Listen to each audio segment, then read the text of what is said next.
Everybody, welcome back to the Insiders Lounge. Today we have another episode and another special guest. Diego, thank you for joining me and feel free to introduce yourself. Chad, thank you for having me. Obviously, my name is Diego Hurtado and I'm just here, man, here to have a conversation. We'll see how these lead us to. All right, let's do it. We always like to start off with your first soccer memory or footballing memory. So I'd love to hear your first memory that you can think of. Oof, that was a long time now. But no, it was basically in the neighborhood. I was born and raised in Colombia, Bogotá. It's a big city, just like New York. It's a huge city, but it's built by a lot of neighborhoods, right? So I was born and raised in this neighborhood, which was very popular, and there was a lot of street soccer. There was a lot of that momentum going in the streets. We didn't really have like an academy system or none of that stuff in the neighborhood. So we used to play outside all the time. We used to play in the street, put like 2 rocks and make a little goal and then, live the life. So it was this time where I saw my cousins, right? I have older cousins and they were very good at soccer. They were like very, very good. And every time they come, but they didn't live in that neighborhood, in my neighborhood. So every time they come, everybody was like, oh, like they're here, like they were the big time in the neighborhood. And I just wanted to be like them, I just wanted to be like them. I saw they were really they were very good at soccer. But I was younger, so I had to kind of train every day and be like them. So that was kind of my first memory when I got obsessed with soccer, right? Like picturing them playing and being the best in the neighborhood and having that, being popular. I think that was my motivation to start playing, to be that kind of guy and be like them, and then from that, I picked up the soccer ball and I just became obsessed with it. I think that's where we start to almost idolize those key figures. Young kids idolize the Messi and Ronaldo, but you also idolize the players in your area, either the older cousins for you, or for me, it was my older brother, or just people that you start to see oh wow, I want to be like them. I want to be at that level. I want to feel what that feels like. And then you start to aspire to grow and become better. Yeah. Back then, when I was in Colombia, I didn't have a TV, right? So it was like when I was, when I was like 10, 12, 13, I didn't have we have a TV, but it wasn't like cable and, stream. And like nowadays that you have, you can see Messi all the time. You can see Ronaldo. You can see all that stuff, right? I didn't get to see that, right? So my perspective was always watching the people in the street, and whoever I was playing with. Those were my heroes. And in that time, it was my cousin. And I remember this, one of my best friends back in the day, Diaza, which he still plays. He's been a pro for more than 15 years. He was ridiculous good, man. But I was his best friend, so he would take me everywhere and I had to kind of match up with him but he was in an academy and a team. Actually, he was the one who brought me to his academy, and he was the one who kind of built me to be in a serious role in soccer, right? Because I used to play in the streets and all that, and I was cute and all, but then when you get to the real academy and the real system and training every day and all that, it's different, right? And the levels are way different. So I was talented enough to be with him, but he was way talented than me. And you can tell he got the opportunity and he's still out there. So shout out to him because he was kind of also my role model to be in this game. And then we mentioned just before the interview, we were discussing about your move to the U.S. So I would love to hear, I believe it was at 17, you ended up moving to the U.S. Talk me through that time. Obviously a tough decision and a tough period for you, but you've gone on to do very well. But I'd love to hear that sort of time of realizing you have a chance to move to Miami, I believe it was, and sort of that period. Yeah, of course. When I was 16, I was already almost over with high school, right? It was my last year. And then you had to, in Colombia is different. In South America, it's different. If you're 16, 17 and you're not a pro or at least training with the pros, it's just very hard that you're going to make it in soccer. So I was 16 and I was already training with the pros. And then, but then my mom came and she's like, okay, I have this opportunity to go to live in the United States. Are you going to go with me or are you going to stay here by yourself? I have my dad, though. I never lived with my dad. I'm very close to him, though. But then I was like, I don't know, if I stay with my dad, it's just going to be different. And I was, my mom was always there for me. So I was like, I don't know, Mom, what do you think? And, we discussed it. And then and I discussed it with the club, and the club was like, no, we have a projection for you, like we want you to stay. But I mean, now I realize what happened. I was injured. I was very bad injured. Like I got something called pualgia. It's like the growing pain, and I couldn't play for the next 6 months. So the club told me, listen, if you're not good in 3 months, then we have to release you. And I think, my mom and I analyzed, okay, if they're gonna release you in 3 months, and if I leave and you're here without soccer, without nothing, what are you gonna do? So that's why I decided to live with her, and then we arrived in Miami, in Florida, Miami, and it was. I don't think it was tough for me because I was coming from a tough place, from a tough neighborhood where I had to live so many bad experience. Coming to Miami to me was like, oh, I'm in paradise. Like a lot of people say that moving from country to country is hard, and it is. But for me, it was easy, man. It was very easy. I was in a paradise. I was, sun every day. When I went to high school, I couldn't believe this high school, man. This high school was like soccer fields, baseball fields, huge halls, like everybody. And I was like, what is this? Like, I didn't have that never. Like, I never saw that, never pictured that. Not, in movies and things like that. So for me, it was like the nice cars in Miami, the nice avenues. Everything was clean. Bogotá is very dirty, very, it's a big city, just like New York. So when you go to Miami, it's like, this is a new world to me. And I had so much fun. Like even though I got to Miami and I started working in car wash, in the summer, like it was very hot. Like Bogotá is a cold city. I was never in the hot. I never played in the, so hot. So I got to get used to it for my game, And then, but everything was very good. And in the soccer aspect, I came training with the pros, and then I come here play with high schoolers. And I was just, like the big top player. Everybody was, just trying to say my name. Who is this guy? Who is this kid? They took me to academy. I played. Back then, that was what it is, MLS Next now. And that time was DA Development Academy. And they put me right away in the academy until I had to pay. Then I didn't want to pay that much money. So, but it was because of talent, it was the adjustment. It was very easy for me. And in Miami, for the Spanish, everybody speaks Spanish. So it wasn't that hard, It became hard until I went to college, which it was in Georgia. And that was when I was like, I struggled a little bit the first year. Yeah, let's get into the playing side of things. You mentioned obviously growing up in Colombia, you're playing on the streets, looking up to your older cousins, wanting to play like them. Then you have that drastic move to the US. You start playing high school into DA, and then you move into the college scene. I'd love to hear more about your playing career all the way even until your professional side. Yeah, when I came from Bogotá, I played in high school, right? And then I was in a high school that wasn't really popular for soccer.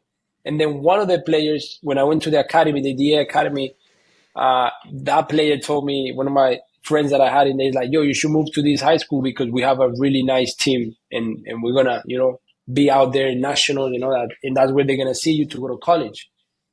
And I was like, okay, yeah, I'll do that, And then I didn't know much back then, but I thought the right way to go pro, it was just to go to college and then you go pro. And then I went to that high school. We won everything. We went to, regionals and all that kind of stuff. And I got scouted by somebody in those games, right? And I got offers from D1s and all that kind of stuff. But my Spanish and my English I didn't know any English, right? So I had to take the SAT and the ACT to go to D1 schools. Man, I took it 7 times. I'm telling you, I took it 7 times. Because I wanted to go to the school so bad, and I couldn't. I didn't pass him. I mean, I had so many thoughts. What if I cheated or I let somebody else take it from me? Because I heard those stories, but I didn't want to do that. So I did it myself. I studied hard, but I couldn't pass him. And the essay part and all that. If you don't know English, it's just too hard for you. Then because of that, then other schools, like lower schools, started knocking the door. I had junior college, and then I had this NAI program that called me, and I didn't know those exams. I need like ACT and a very low score. And then this coach was Colombian, and he really trusts me. He was really with me, like he gave me the opportunity. He took me over there, and then I just wanted to go there for 2 years and then leave to a D1.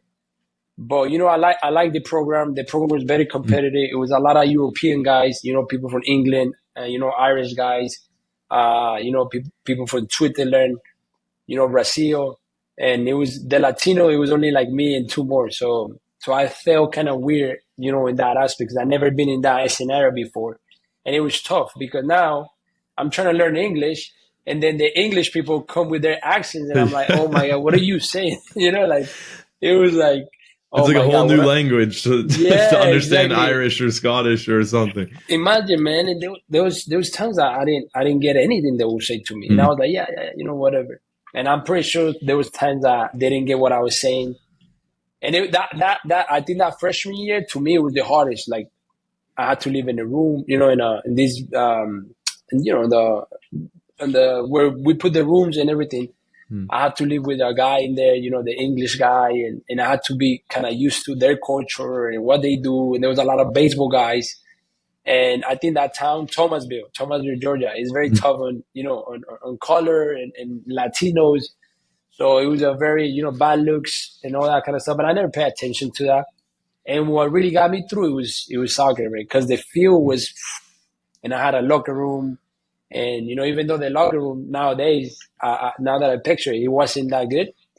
The locker room had my name, Hurtado, and I was like so happy. I was like, man, I made it pro. Like I was thinking to my mind. But the fields and training every day and all that's what got me through it, and was I stayed focused on that because that's what I wanted to do, right? I knew that was a step that I needed it to kind of go pro. So fast forward, I played 4 years in that.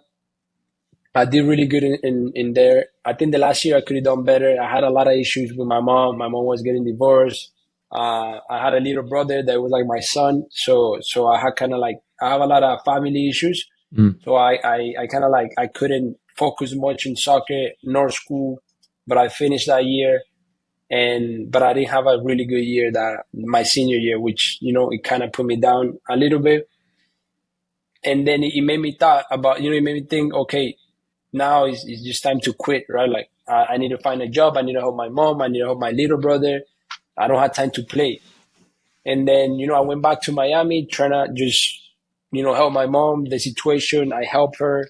I got her, she was kind of like very bad on that divorce and all that stuff. My little brother was, all over the place. So I kind of got him in root.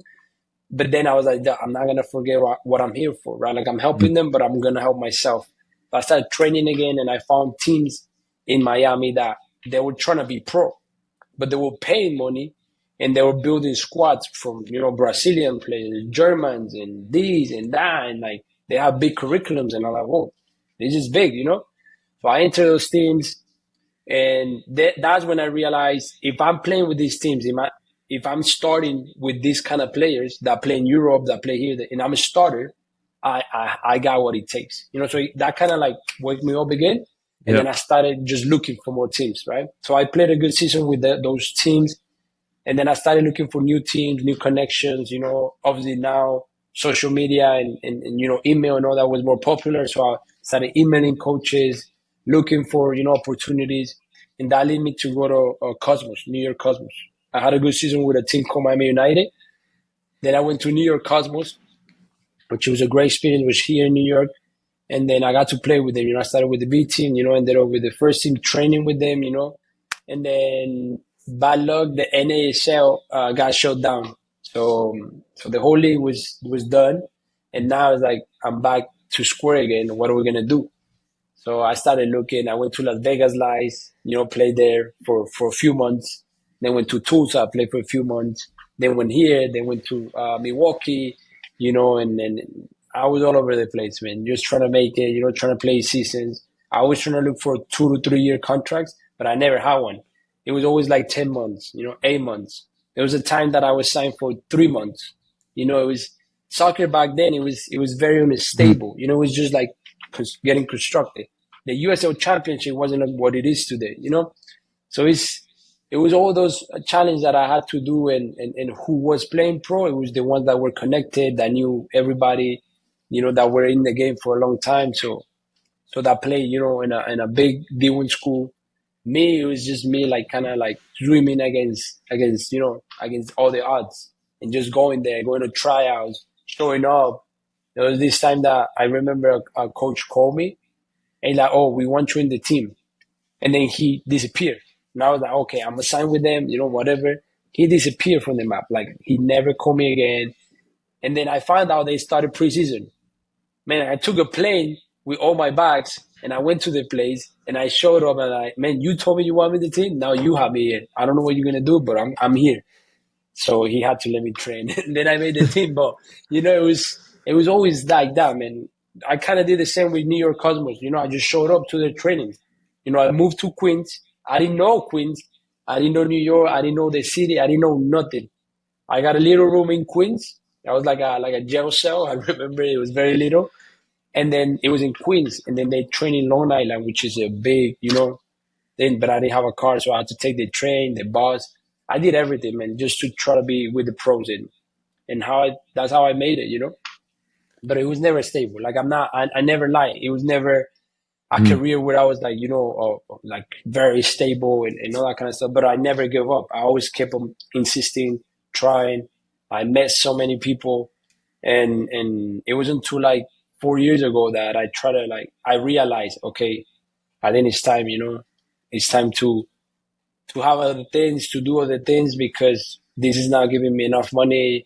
It's just headaches. Every year is the same thing. I got to look for a new team. I got to travel. I got to do this. So it was paying a toll on me. And then I decided to build a side hustle.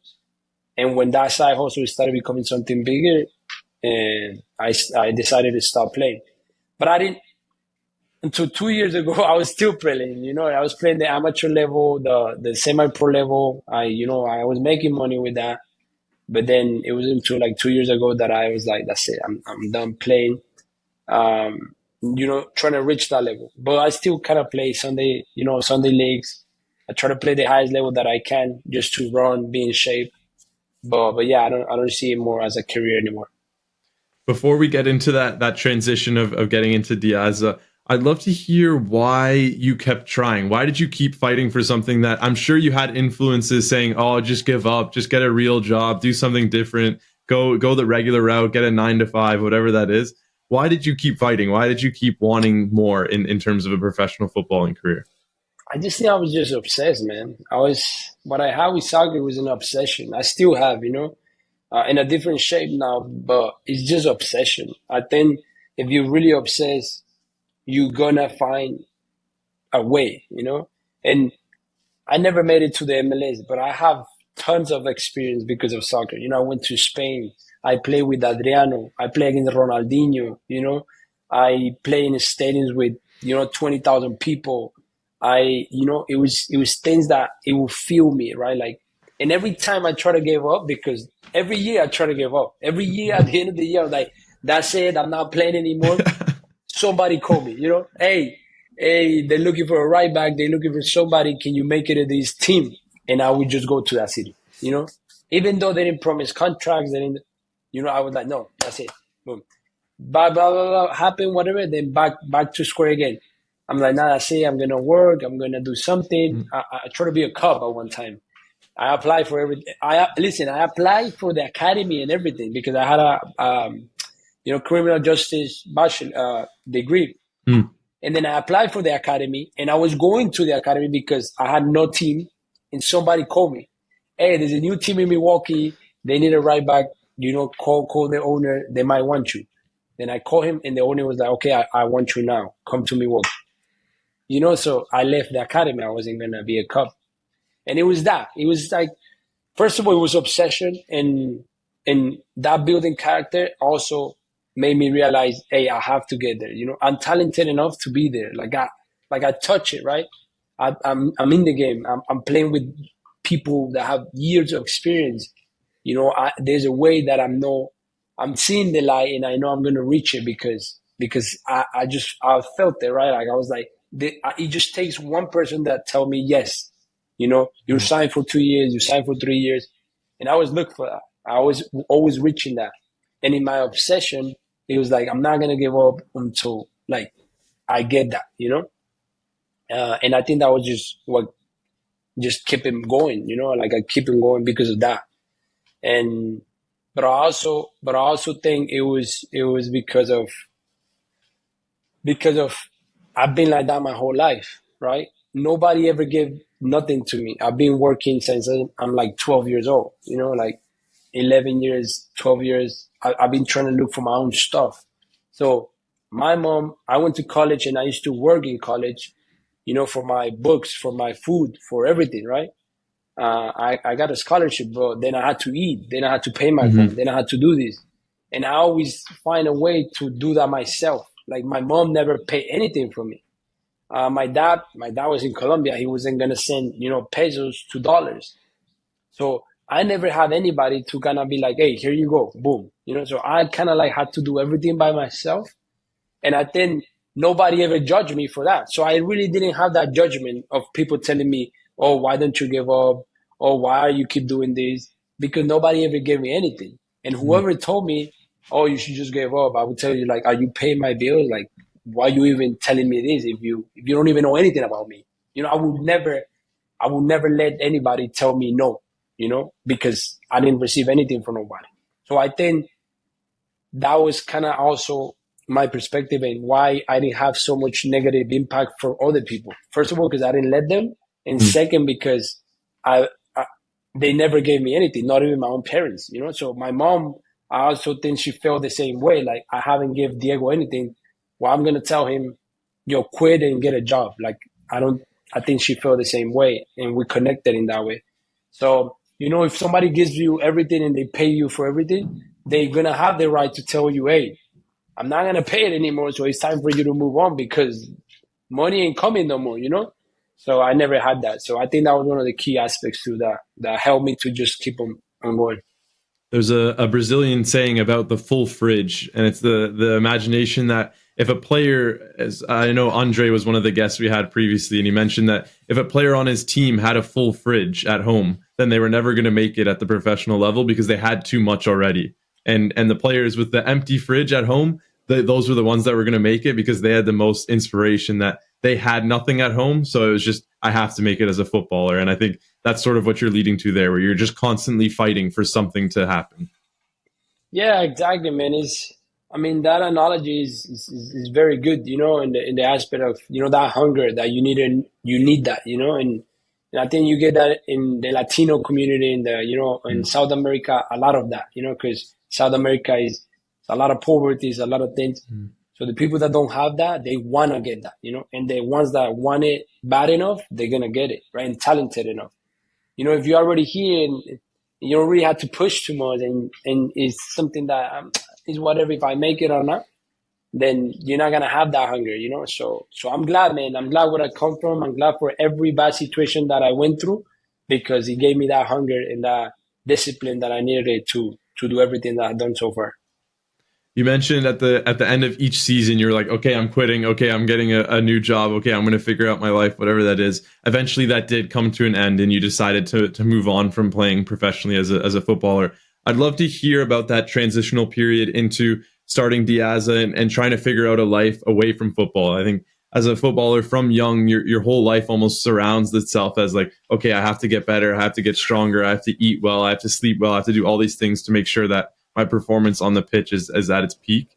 So I'd love to hear once you're transitioning out of that stage, what was that sort of time like? What were you doing, and how did the sort of idea of Diaza come around?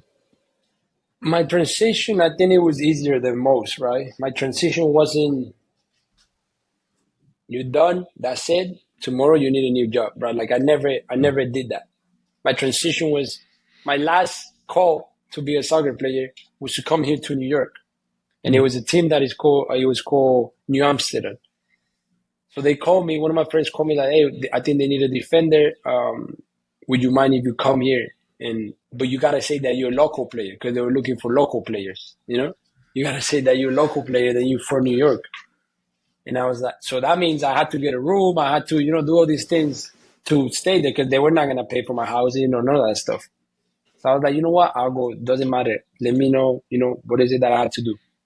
So I called the owner and the coach that I have in Las Vegas, like it was the coach from this team. And he told me, hey, Diego, you're going to be signed. No worries. Bring all your stuff. I'm going to get you, a good contract, blah, blah, blah. Okay, cool. I was tranquilo. I was like relaxed, and then and then and then I was training, whatever, blah blah blah, and I wasn't even pushing, because I was like, okay, the coach told me he was gonna sign me. Then I go to Miami, bring my stuff. When I get here, the coach is fired, and I'm like, yo, what happened, Eric? And like, nah, I just got, whatever happened, I got fired. So, and then the next day I go to training. I had the best training in my life. And then I'm thinking, okay, I'm with the team, whatever. And then that same training, the CEO told me like, hey, Diego, there's not a space for you in the team. So in that moment, that's it. Like everything come down, everything crashed, everything, came down. Because before that team, I was in another tryout in Michigan and I didn't make the Michigan tryout. And then I was like, no, that's it. This is over. I don't want to go back to Miami again. I already have everything here. I know New York a little bit for the New York Cosmos time. So I'm just going to stay here and see what I do. And then that's when my transition started because I didn't quit soccer and that's it. I didn't play no more. Then there was the thing that happened was that it was a semi-pro team, very popular in New York. And they used to pay a lot of money to play with them. I think I got paid more from them than the professional players, than the professional teams, Yeah, it was crazy. So, one of the guys from New Amsterdam was like, hey, listen, I know this team. They're very popular, very top team. They're not professional, but they play leagues and they pay cash, And I was like, man, what do you mean? Sign me up right now. Yeah, sign me up, man. So I go and I got a fantastic season with them. I'm a starter, I'm getting good money. Like I'm getting paid a lot. And I'm like, okay, I got paid enough to live in New York and bring my wife and by the time my girlfriend and all that stuff, So I was like, nah, I say I'm good, man, So I kind of transitioned to still play. I knew it wasn't pro, but I was playing, and I was getting money and I was training every day and all that. But obviously I have a lot of free time. So I had a side hustle, which was Diaza. So I kept on selling. And then the transition comes when the owner of that amateur team tells me, hey, we're going to get, you want to get Diaza with our team? And I was like, that was a huge team locally. Like locally it was very known. And I was like, are you serious? They're like, yeah, let's do it. Do all the uniforms, blah, blah, blah. I'll pay you. So I get a contract with them to do their clothing. Man, this thing blew up. Everybody started calling Diaza locally in New York. I found myself then, I was playing, I was training, I was on the phone, I was on the computer, I was, like building the business, and it started becoming a lot more as a business. It wasn't a side hustle anymore. And I just like, so that was kind of the transition. And I was still playing and getting money, right? Boom, boom, boom, boom. And I still in my mind somehow was like, maybe somebody called me, maybe I go to another city, still play, USL championship, whatever. I still had that kind of hope, but I was like, okay, but let me see because maybe this business really works. Man, we won the national championship of amateur soccer with this team, wearing my brand in the big stage. From that, I started getting more calls and more calls. And then I started like, no, I need somebody else, right? Like that's it. I cannot do this by myself. So I hired two more people and and then after that was over, one of the guy stopped paying me. He stopped paying me to play. Like he was like, no, I don't have more money. I could pay you 100 per game. And then I'm like, no, that's not going to be enough. So it was that transition. And then I keep on playing, I keep on training, but then kind of like this is soccer, right? And this was the business. So the transition that I went through was like, so I was still playing, but I was in the business. I was still playing, making a little bit of money, but the business was growing. So as I was playing and building the business, that's when I was like, hey, I think I'm going to stop going to training because it was far. I need to dedicate more time to this. And then that passion, the good thing it was soccer. So that same passion, I was talking soccer all day with the customers, with the people, with this, about the league, about the leagues. I was calling all the people that through the years I knew, and they were telling me, yes, come here, we get your uniforms, you get your apparel, blah, blah, blah. So it was like, I never felt, oh, I leave this career, behind. Like to this day, I feel like I'm still in that career, it's just in a different aspect. I guess it's the same transition when a player goes to be a coach. You know, it kind of like, Mm. yeah, you don't play anymore, but you're still in the game. So I feel like my transition was easier than other people, you know, that they had to stop doing what they used to love to do, and now they had to start a new thing or whatever they have to do. Yeah, I think it's important, even from a business point of view, and with startups, a lot of people have that phase where you have your startup and then, or sorry, you have your full-time job or whatever it is, then you have your startup, and then you're slowly trying to bring the startup more and more so that you can, the side hustle eventually becomes the full-time hustle. But I'm inspired by you because a lot of people quit early, and you have a phase where you struggle because you don't have that full-time income, and then you're just trying to get that startup off the ground. But you transitioned really well from playing into working on that startup into that the side hustle, which I think is key for long-term growth. No, and that I think, and I think my business, what it is today, it owes that to soccer, right? Mm. Because when I was in that amateur team, I was playing 2 hours, training 2 hours. So out of my day, it was only like 3 hours, and I was getting paid like a full-time job. Get me? So I had 3 hours of work, but then I had a whole day to focus on my business. You know, some people had to work, 8, 9 hours, and Yeah. then dedicate, 3, 4 hours to their hustle. So I think I've been blessed by that, and that's when I say I think my talent as a soccer player gave me the power and the strength to do the business. Because if I wasn't a soccer player getting paid, then I wouldn't be able to have the time to build the business. Get me? If it was a normal soccer player just playing for fun, then I was wasting my time, because then I had to work, play, and then try to build the business. So I didn't. I think I did it right by identifying that I could get paid playing, and always then focus my time on the business. Now I could just relax and waste my money and doing things, going out. That's all the things that, yeah, I have talent and I was getting paid, but a lot of distractions come around. You could go out, you could do this, you could drink, you could, I was never that. I was always saving my money, rent, this, that, and business. Boom. I used to put my money into the business. I started the business with $2,000, man, my mom's savings. And then, like, I started pumping little cash in whatever I have for the business. And whatever the business was making, I just do it back. Like, I never had a watch. I never had, like, I just bought these earphones like 2 years ago. Like, I never had those. Like, I could, but I didn't want to, because I knew I was focusing better things. I need to focus on what we really need to build this business. So I think that combination of discipline and knowing how to put your money, where to put your money, helped me a lot to build a business. Yeah, that balance and that mentality is key. I want to get more into the name Diaza. Give me a better understanding of the background. What does the name mean, and what are some of the roots of the actual brand itself?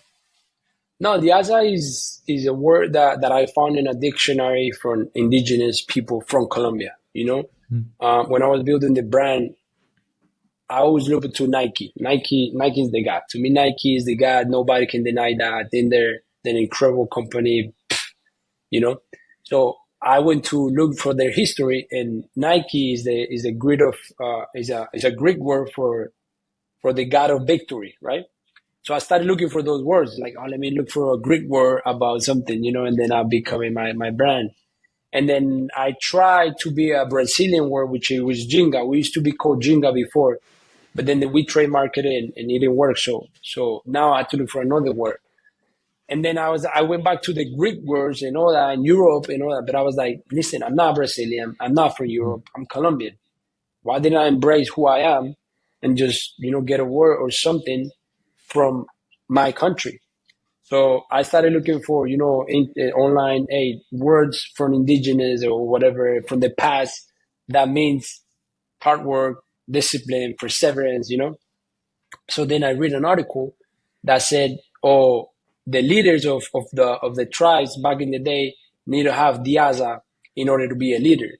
Diaza is strange, know how to be a leader, hard work, discipline, all that stuff. So I was like, wow, like this is this for real? Like, this is the word that I'm looking for.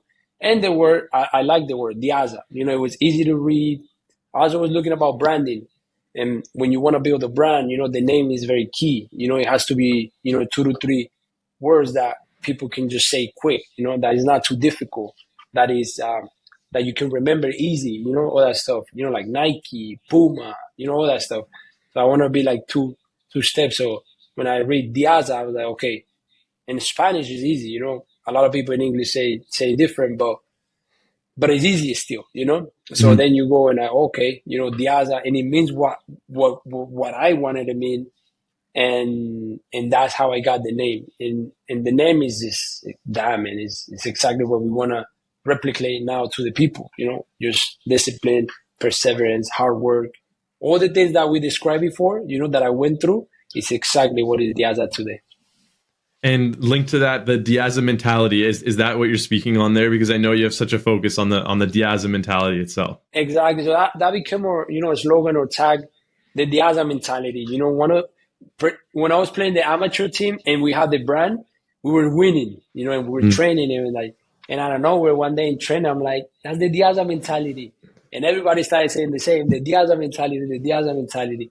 And nowadays, man, I get text message from players, from coaches, from owners when they win trophies, when they win this, and they just texted me Diaza mentality, So it has become a huge movement for us, a huge selling point, because it is exactly what we do.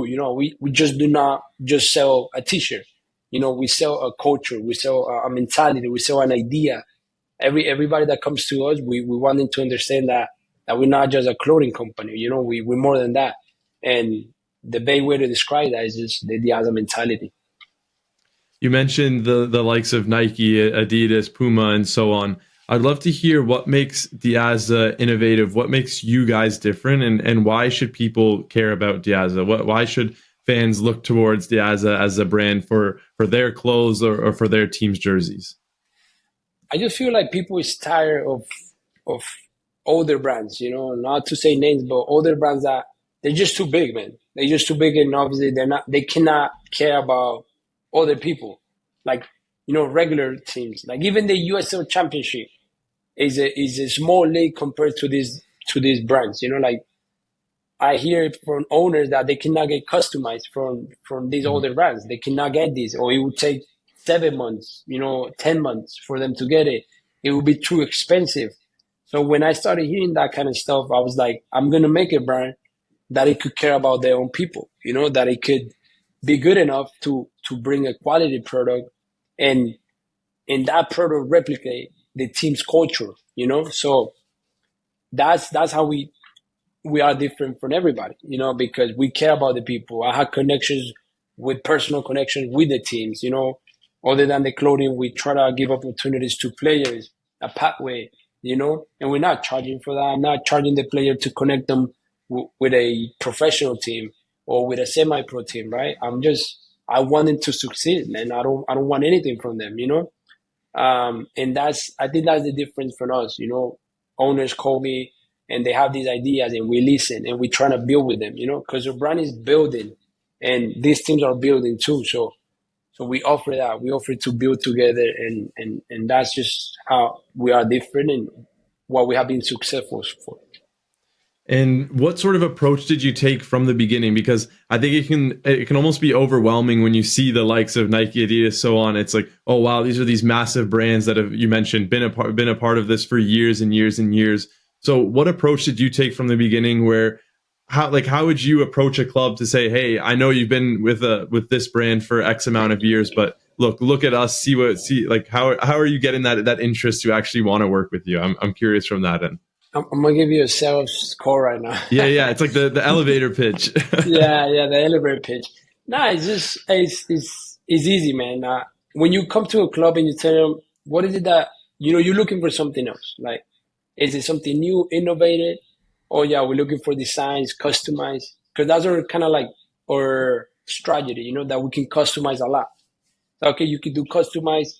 And then they come look for somebody that could do customized. But now it's not just customized. There's this whole idea, all this Diaza mentality, and they start saying like, oh, wow, like I didn't even know you can build an online store. You could do this. You can bring revenue to my team.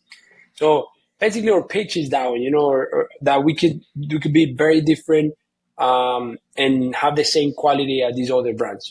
I don't think exact the same quality, but we better than most people that just do t-shirts for custom, because doing customized jerseys is pretty easy, and a lot of people do that.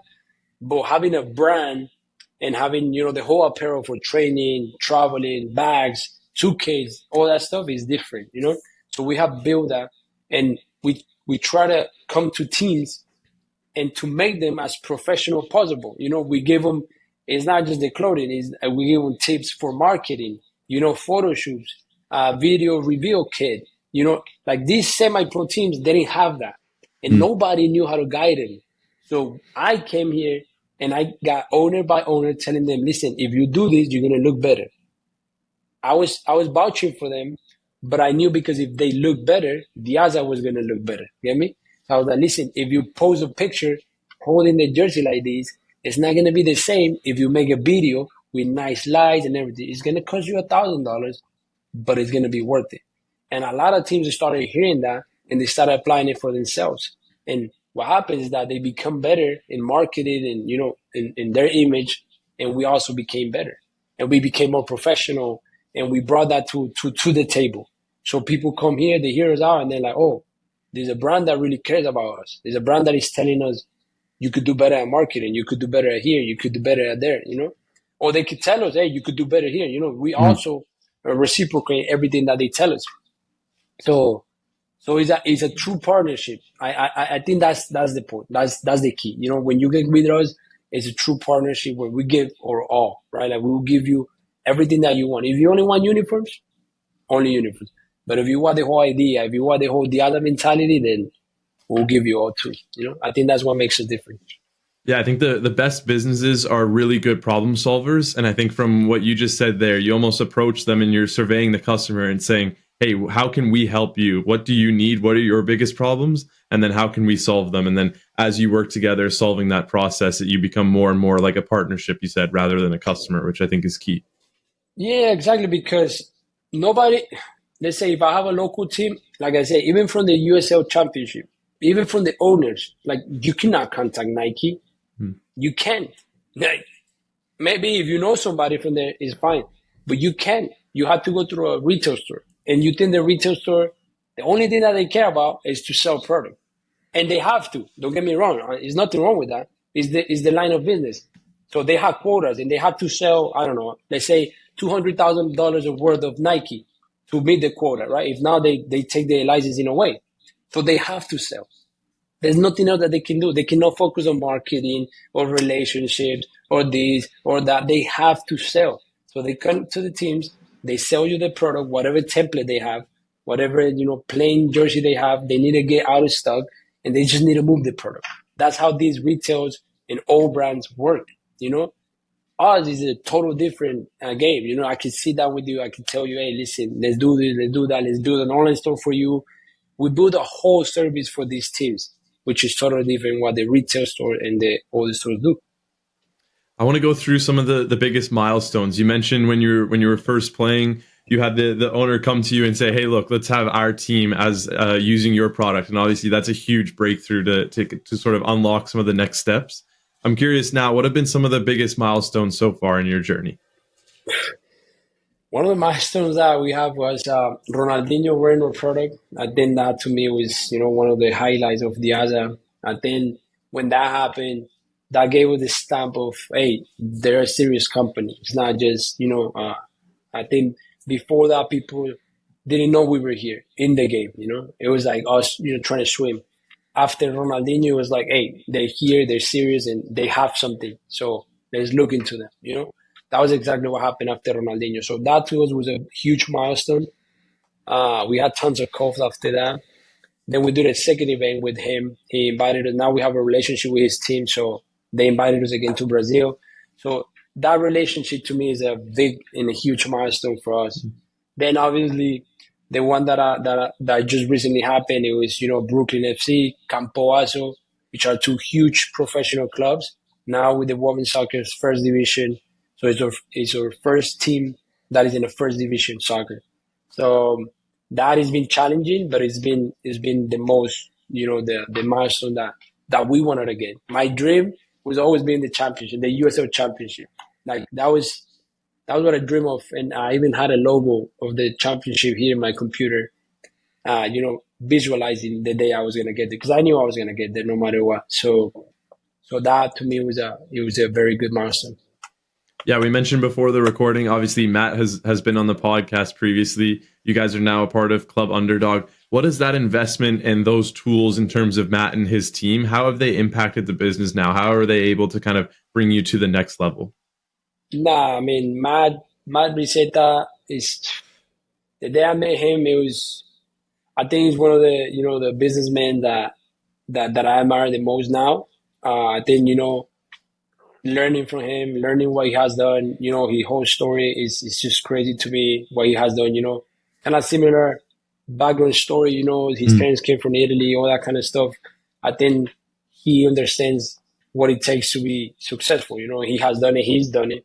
So I learned a lot from him. And when he proposed to me that, because I never thought I could propose to him. Hey, you want to invest in my company? I never approached him with that aspect. My approach was like, hey, I have a brand, you have a team, let's have a deal. That was all my approach. But I know that, there's a saying that says real recognize real. So I think when we spoke and we were at the table, he saw my grit, he saw my hustle, he saw the determination that I have and that I still have. And it kind of, bound and we built that relationship where now he asked me, hey, what would you like us to invest in your company? And that was, to me, that opened, my door was like this. When he said that, it was like, like this, like he opened so many doors, so many ideas. And when it finally happened, it was like, okay, it has happened now. It's time to just put in the work. So what they're going to bring to the table, and they already have, is obviously huge. They're going to open a lot of doors for us. He works very hard for these other companies, but it's up to me, obviously, also to increase the name of Diaza. They're going to give me the tools and I'm going to give them the knowledge. And it's just a great partnership, not just Matt, but everybody behind, Club Underdog, North Six is a very professional people and they see what I have and I see what they have. So it's a great partnership, which I think is going to elevate us to the next level. With them, I think, sky's the limit, man. Yeah, I mentioned with him about the Club Underdog and sort of that underdog mentality, and it seems very similar to the Diaza mentality. That's why I can see you guys are aligned in many ways. Exactly, man. It was, from day one, we were talking about that, that underdog story, that those stories that we like to believe, people that start from zero and, just make it to the top. I think those stories and him creating Club Underdog and us being basically an underdog as well, it makes sense, I think if we weren't together now, it wasn't like, it doesn't make sense to not be together. So it was the perfect timing, the perfect, partnership. And now it just worked, man. Now I asked for this. Now it's time to deliver. So we'll see what happens. We mentioned that idea where it almost unlocked, it gave you new potential and new ideas for the future. I would love to hear the direction you believe Diaza is taking. What does that future actually look like? If we had this conversation in 5 to 10 years' time, where would you be? Where do you think Diaza is? I would love to hear some of the inspiration that you have there. Nah, I'm aiming to be one of the top brands in the United States. I think there's not enough. There's not many, to be honest. Obviously, you got to be realistic. Surpassing Nike, Adidas, I don't think that's possible. At least not in my lifetime. Probably my kids maybe do it, but in reality, what I want to be is be very recognized here in the United States. I think we have the potential. I think now we have the people, and we're gonna do it, man. I think in 5 years we're gonna, have a different view. We're gonna have a different office. It's gonna be totally different, and we probably gonna have conversations more deeper about all this stuff, in the business. But yeah, I see ourselves being one of the top brands in the United States. Are you big on goal setting? Do you have like an ultimate goal that you have written either on a whiteboard or something? Is that something you do, or are you more just into the everyday grind? Before it was that. It was more like I didn't have goals. I was like, nah, I'm just gonna keep going, keep going, keep going.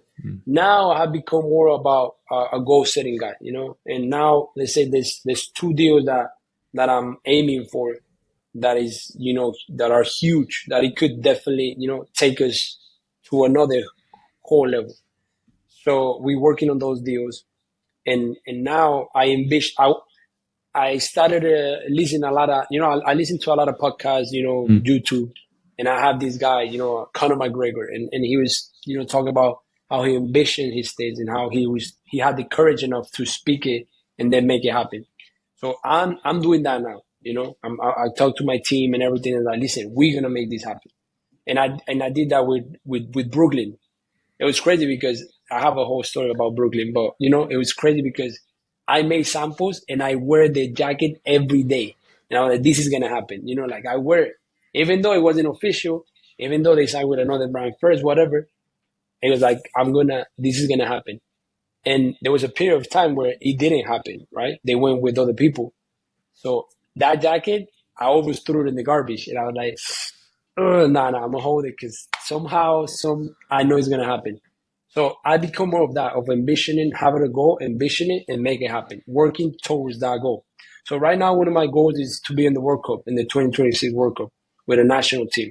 And I don't know what team it is. I don't know what nationality it is, but I'm pretty sure if I keep moving the way we're moving, I'm gonna make it happen. Yeah, I And think then oh, go ahead. sorry, no, and obviously, these two deals that I have it in my screensaver. I look at them every day, and then, I'm big in praying too, so I prayed a lot. But then I'm big in doing the work, so I do a lot of work too. Yeah, I think the importance with goal setting is it gives you something to work towards. I think sometimes you can get stuck in that daily grit of just working, but you're not actually working towards something. I think now you have those goals in mind. You, like you said, you have them as your screensaver. So now okay, this is what can I do today to help me get to that step, and it kind of keeps that reminder going for you. Definitely, man. Yeah. That's exactly what it is. Do you have an influential figure or a mentor, someone that some part of your journey you look up to and really helped take you to another level? I know you mentioned Matt there was a key figure, but I'm curious if you have another key figure in your journey. To be honest, I wish I had one that I personally know. And I wish, I had somebody that kind of guide me through life because he was tough. But I think now that I think about it, it's like, okay, it made me the person that I am today. But I do listen to, like I said, I do listen to a lot of people. And there was this guy, Les Brown, that kind of changed my perspective about everything when I was in college. When I was in college, I was very, I didn't want to read. I thought soccer was everything. I didn't want to be a good student. I was just always like thinking that I would cheat my way through. With Les Brown, he used to, listen to him a lot and everything that he said, his story and all that. And I was like, wow, this black man in a country like this, making this happen. Why can I not be the same? So he changed a lot of my mentality. And from there, I went to listen to a lot of people, Kobe Bryant, a lot of athletes. Zlatan in confidence, you have to listen to him. And this guy is crazy. Then obviously Conor McGregor. And there's just, a lot of business guys now that I listen to that I really admire. And I have taken a lot from them. But I don't glorify them. A lot of people glorify other people. They will pay thousands of dollars to go see, a convention to see him speak.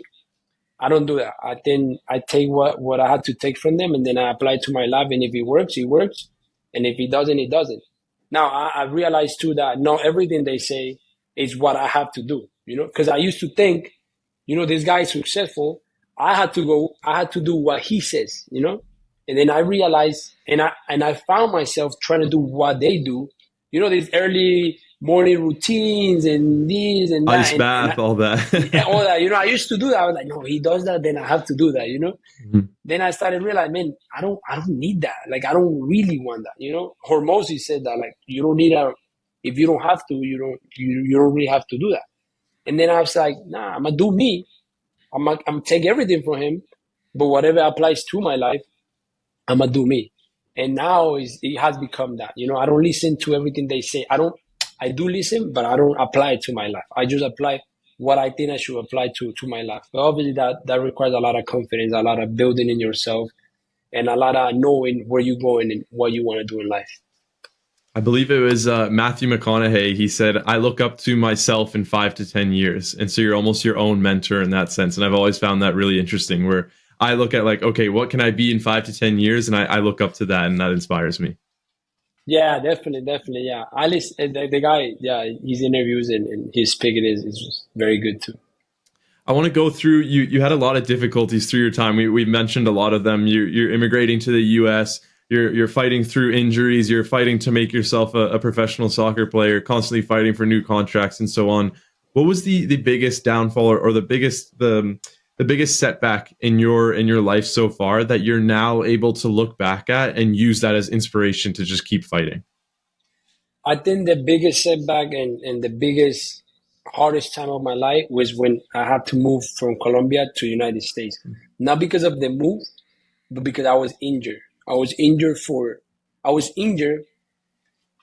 when I was gonna become a pro. You know, if you think about it, I was a very good player. And then this team gives me the opportunity to train with the pros, and they tell me, okay, you're gonna be a pro, right? They telling me you're gonna be a pro, just train with the team, whatever. The first training that I go with them, I get injured. The first training. And for the next 6 months, I'm in the silence recovering from my injury. And I couldn't recover fully, right? That was very, very tough. And I'm always being very tough with myself. I'm like, I'm not good enough. Why am I doing this? Why is this happening to me? Why, right? If I was healthy, I would have stayed there. But now I understand why it happened. Because if I would have been healthy, if I would have been injured, I would have stayed in Colombia, Mm. by myself. And my mom would have come here. And I couldn't come because it was either coming with her or not coming at all. And then imagine if let's say I make it, right? And then I get injured again. And then I get out of contract. That's it.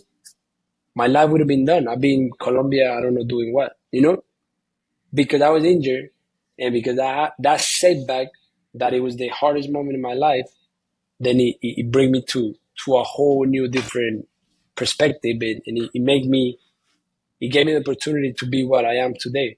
So I'm very grateful for that injury, but it was very tough at that time, understanding why I was injured, why it was happening, and it was a very difficult time of my life. But then when I came to the US, I couldn't play my full potential neither because I was injured. I was still injured.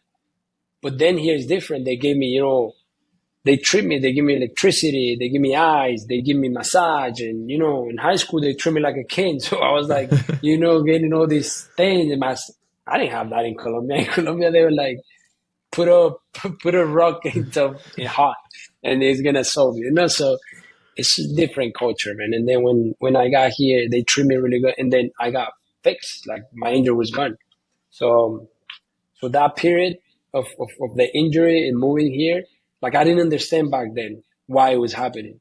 And I didn't want to take it well, until I got to play here in the US. I got to experience new things in the US. Until that time, it was kind of like very dark moment in my life because I was like, I want to make it in Colombia. I want to be there. I want to go back, but thank God I resist and I stay here because I almost go back. Yeah, everything happens for a reason. That's a saying I always love to hear. That I think once you have that perspective, life looks a little different. I want to get into some of the quick fire questions here as we finish up. What is one vital part of your daily routine? Something you have to do to feel the most successful? I had to exercise every day. I had to do something. Cardio, weights, whatever it is, I had to do it. And do you do it? When do you prefer doing it? In the morning or night? Because I know people sometimes it's different. I'm an early bird, man. Very early in the morning. Yeah, 4:30, 4 in the morning. I'm out there, doing something. I need to hear your top recommendations from Colombia. We can either a place that we have to try, a food, something, and then from New York as well. I need to hear your top insights. Well, first of all, you have to try this plate called bandeja paisa, which is a plate full of rice, beans, beef, steak, eggs. It's a huge thing, but it's delicious, and it's not. They don't is a place that is not from my city. It's from a popular city, Medellin, which everybody knows, and it's a very a touristic city, and you have to go there. It's a very beautiful city. It's incredible. I'll say go to Bogotá because Bogotá is huge and it's the capital and it's my city. But sometimes it's tough to recommend that because Bogotá is divided in two, and if you're not in the right side, you're not gonna have a good experience. So just go to Medellin. Medellin is better. It's very touristic, so you have a good time there. And then for New York,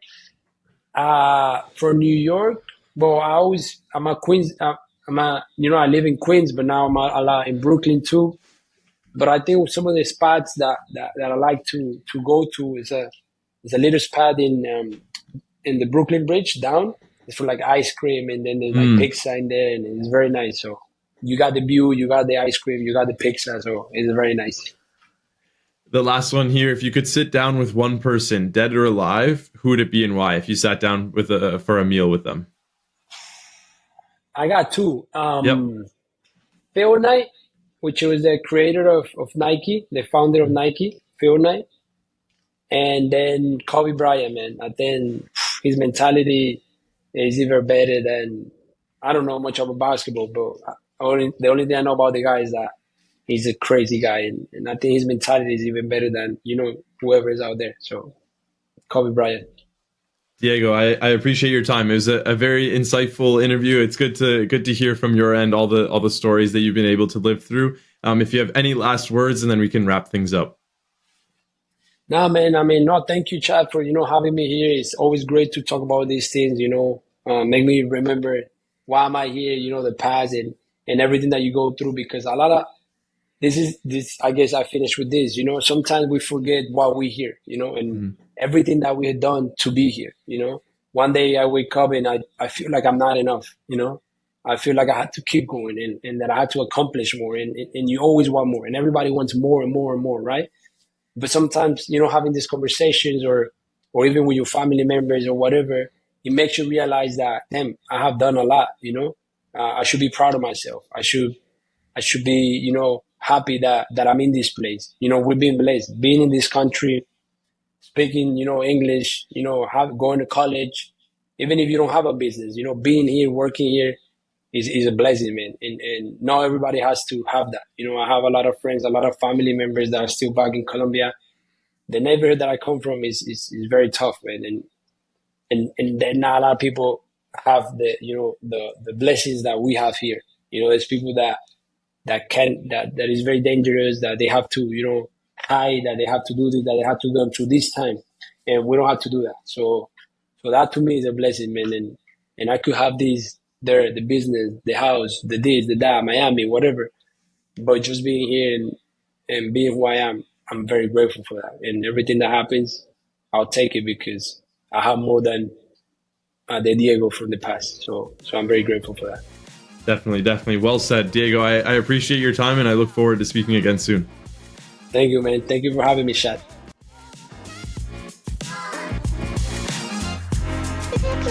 Wanna hear you go.